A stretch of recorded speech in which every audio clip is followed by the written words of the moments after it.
Vengo del clúster de biocombustibles sólidos, que es uno de los 5 clústeres que forman el CEMIEBio, que es el Centro Mexicano de Innovación en Bioenergía. No es un proyecto financiado por la Secretaría de Energía y CONACYT, y tiene como propósito impulsar el desarrollo y uso sustentable de los biocombustibles sólidos en México. Asimismo, también represento la RENBio, que es la Red Mexicana de Bioenergía. También es una asociación civil que promueve el uso sustentable de la bioenergía en México.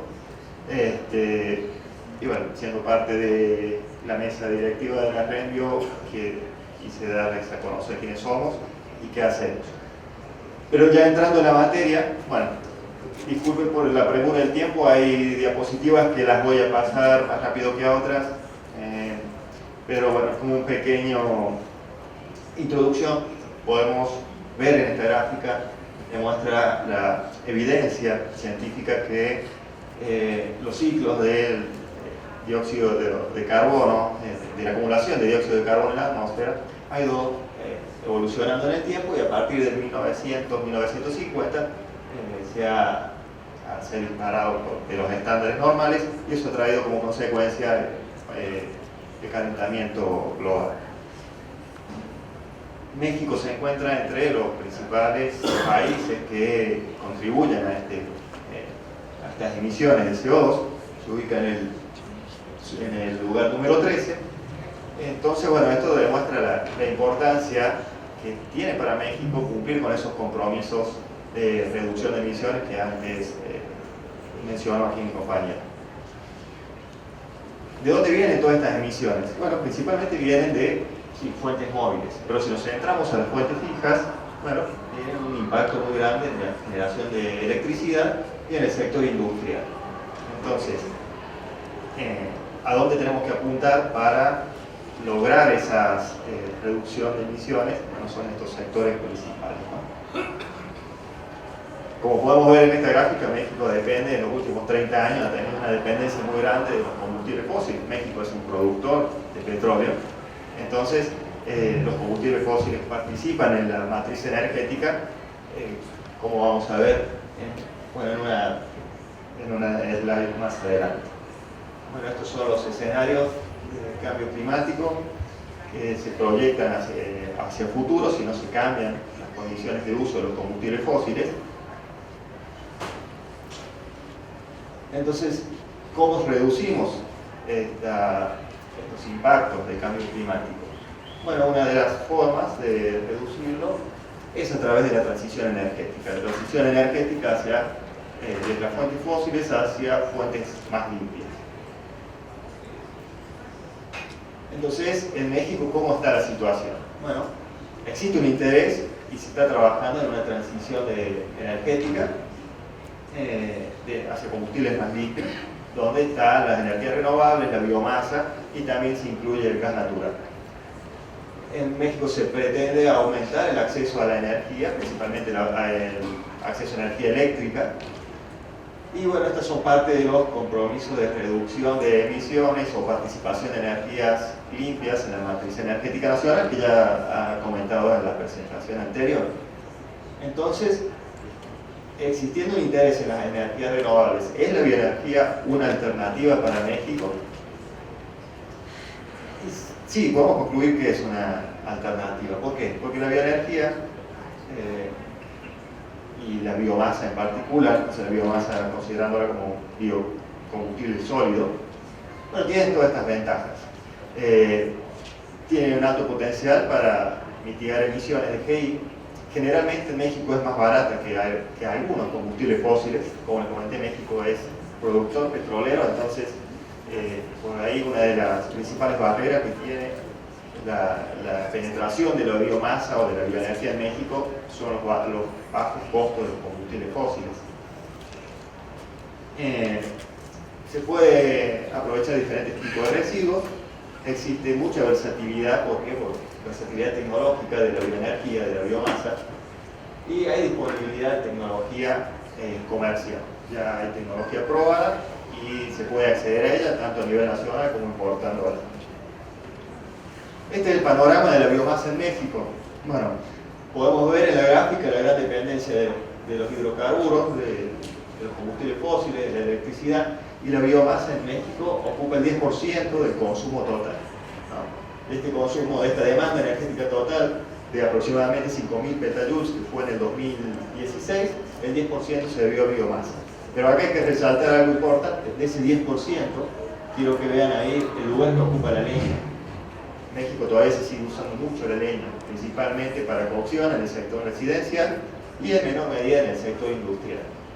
Hay una muy interesante participación de producción de carbón vegetal y de bagazo en los ingenios. Entonces, bueno, ¿cuáles son las aplicaciones actuales de la biomasa o de los biocombustibles sólidos en México? Bueno, como les comenté, la leña, ¿no? La leña que se usa para producir carbón, para cocción en el sector rural, y en pequeñas industrias informales, pequeñas industrias que están en el sector rural, que utilizan la leña de una manera ineficiente generalmente, bueno, como son las ladrilleras, hornos de cerámica, y en este caso podríamos agregar las mezcaleras, ¿no? Ayer tuve presencia de la degustación de mezcal aquí al lado, y bueno, más allá de probar esa delicia, pude ver la importancia que tiene la leña en el sector. Y también tenemos aplicaciones de lo que son biocombustibles sólidos procesados.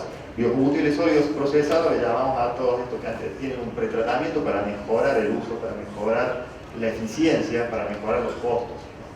Entonces, bueno, existen diferentes fuentes que se están utilizando actualmente en México, como por ejemplo los residuos agrícolas, los residuos de la industria forestal, donde provienen principalmente las astillas, y los pellets.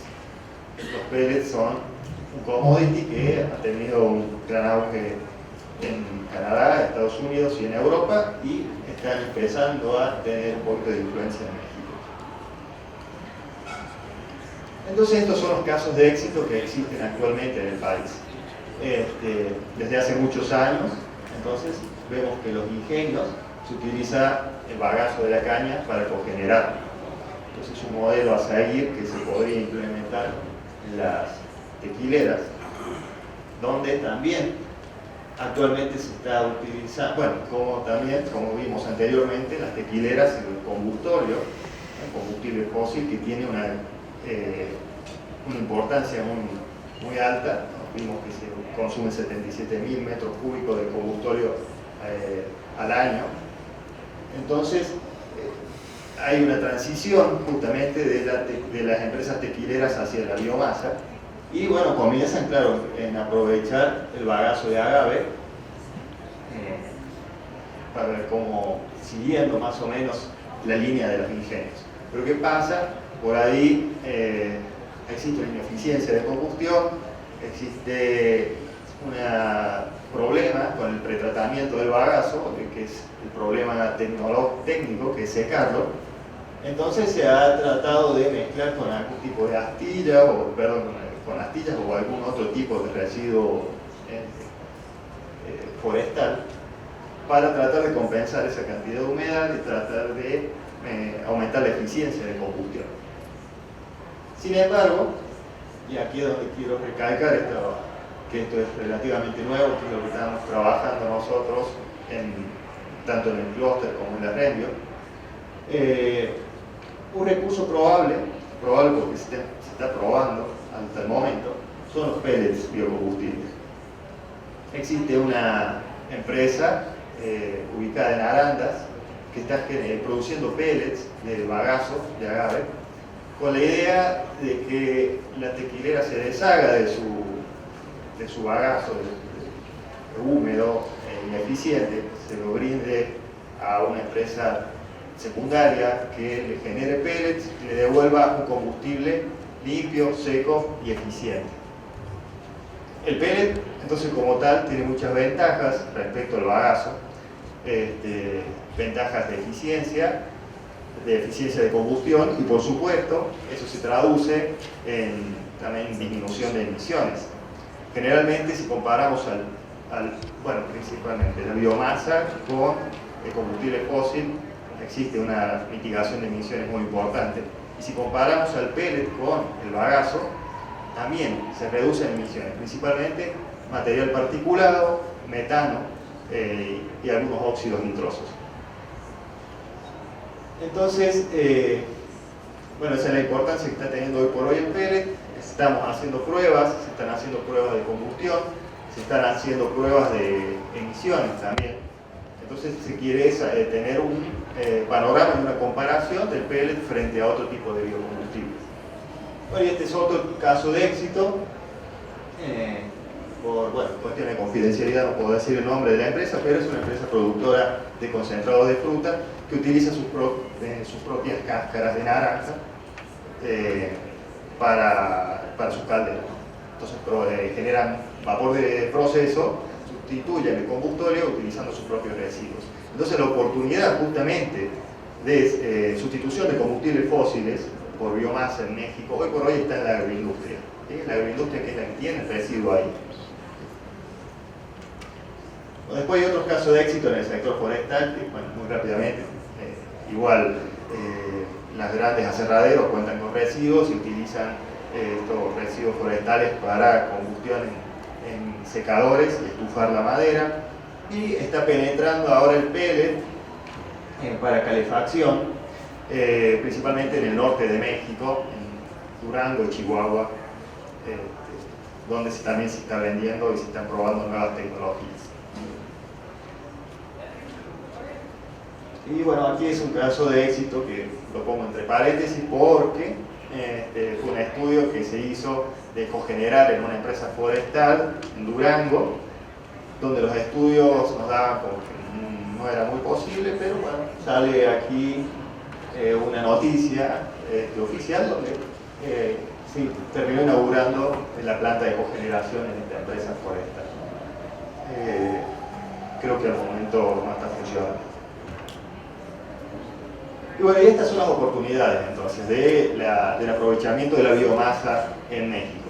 Estas oportunidades vienen dadas principalmente por la diferencia de costos, a pesar que, como comenté antes, en México los costos de los combustibles fósiles son baratos, es económico. Bueno, la alternativa de la biomasa generalmente es económica aún.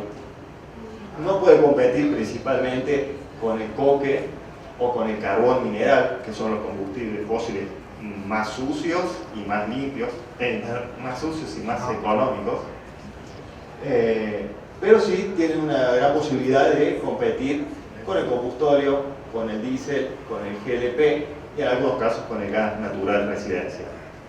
En este caso estamos considerando un precio del pellet bastante alto, es un precio del pellet importado, pero ahora con esta nueva empresa que está produciendo pellet de bagazo, se están aumentando la capacidad de producción de la planta para bajar los costos por tonelada y así tener un precio más competitivo que ronde aproximadamente entre 5 y 7 dólares por gigajoule. Entonces, bueno, aquí están dónde más se puede sustituir o qué posibilidades tienen de insertarse la biomasa, los biocombustibles sólidos en México, ¿no? Bueno, el combustóleo, por ejemplo, que como ya hemos visto es un combustible fósil muy importante en su participación en la materia energética, tiene grandes posibilidades de ser reemplazado en el sector eléctrico, aunque ya casi estas centrales eléctricas se están reemplazando por gas natural, pero aquí existe una pequeña porción que es el combustible del sector industrial. Y el sector industrial, como dije anteriormente, es la agroindustria, que utiliza combustible.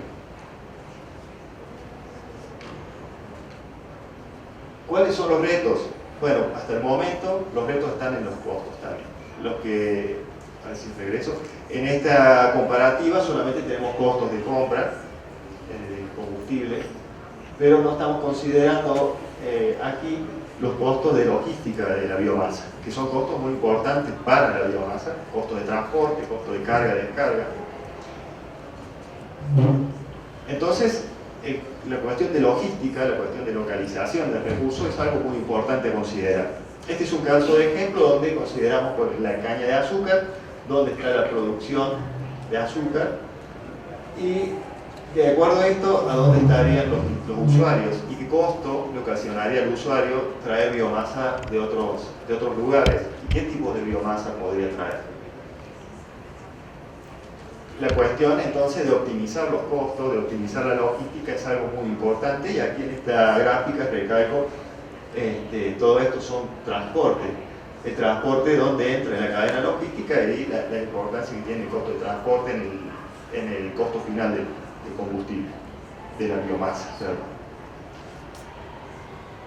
Entonces, nosotros acá estamos trabajando también en el clúster en generar una plataforma web donde tengamos los diferentes recursos y donde podamos tener también los diferentes usuarios.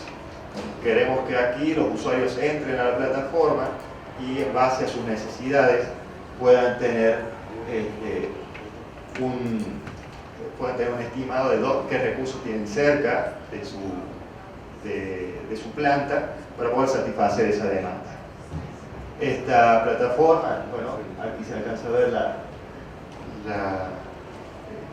la dirección, está en constante mejora, pero es uno de los productos que tenemos en el clúster.